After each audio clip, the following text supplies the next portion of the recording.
Greetings and salutations, everyone, to the Final Cut. So glad you could join us today. Yes, we've got an interesting film for you, an early look at an indie horror film. This isn't going to be out on disc or digital until February 17th, but we get a chance to look at The Baby in the Basket from directors Andy Crane and Nathan Shepka. And here is a story of the Sisters of St. Augustine's, which is a church on a remote Scottish island, and they're preparing for a nasty storm that's coming in. Well, during that storm, a cloaked figure leaves a baby in a basket on their doorstep, and they take it in. And while many of the nuns are very taken with the adorable child, one of them, Agnes, says that's the child of the devil, spawn of Satan and such. And she starts acting very peculiar. And well, is she going crazy, or is there some legitimate concern about this baby possibly being a spawn of Satan? Well, when some odd things start happening around the church and Agnes starts to get more violent,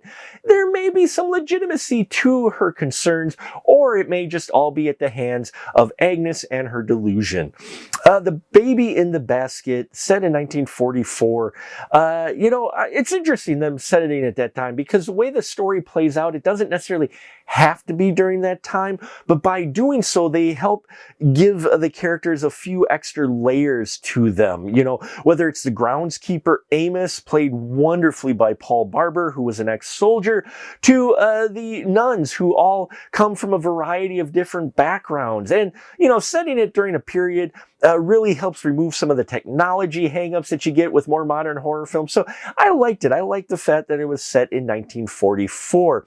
Now, Agnes is played by Amber Dogthorne, and I thought she did fantastic in here. She was, this person who you're wondering at first, okay, is she going crazy? But yeah, the way Amber plays Agnes, you really are pulling for her and hoping she can convince the other nuns that she isn't actually crazy. Now, you have Eleanor, who is played by Michaela Longden, and she's a great character. She's that rebel nun. She's one that has a few vices that the nuns put up with and allow her occasionally to indulge in yet, which is interesting, which is an interesting take with this character. But I liked where they went with her when the story starts to play out a little more, especially as you get closer to the resolution of everything. I really liked where they went with the Eleanor Kellen character. And then Ella O'Hara playing Valerie. She's one that's waiting for the voice of God to talk to her. So very interesting. You get different levels of faith and beliefs in here amongst our nuns, and I thought I appreciated that they weren't all just the same, like very devout folks. They have some questions, they have some urges, they have some odd activities they do at night as well. So yeah, it really kept them interesting and not just straightforward, toe-the-line type of nuns. Lisa Reisner plays Lucy. She was also a very interesting character and helps kind of round out the dynamic of these four nuns as the strange things start happening around the grounds. Mother Superior, who's trying to keep control of everything, played by Miriam D'Abo.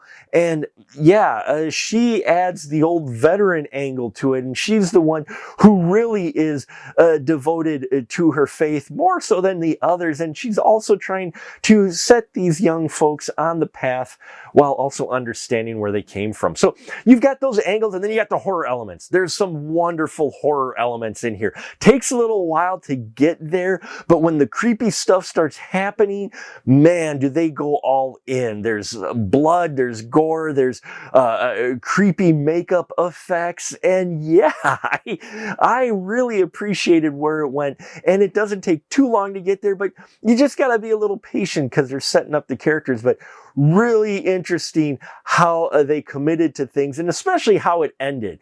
I know why they decided to end it the way they did. They didn't necessarily have to, but yeah, watch it through the credits as well. You get an after credits sequence with this film. So there you have it, folks. The Baby in the Basket is a very fun, dark film. It is more mature than you might expect given the characters involved, and I appreciate that. And they take some risks. So February 17th, look for that. I think in the UK is when it's premiering there, at least on digital and disc. And it's a lot of fun, especially if you like kind of your religious horror.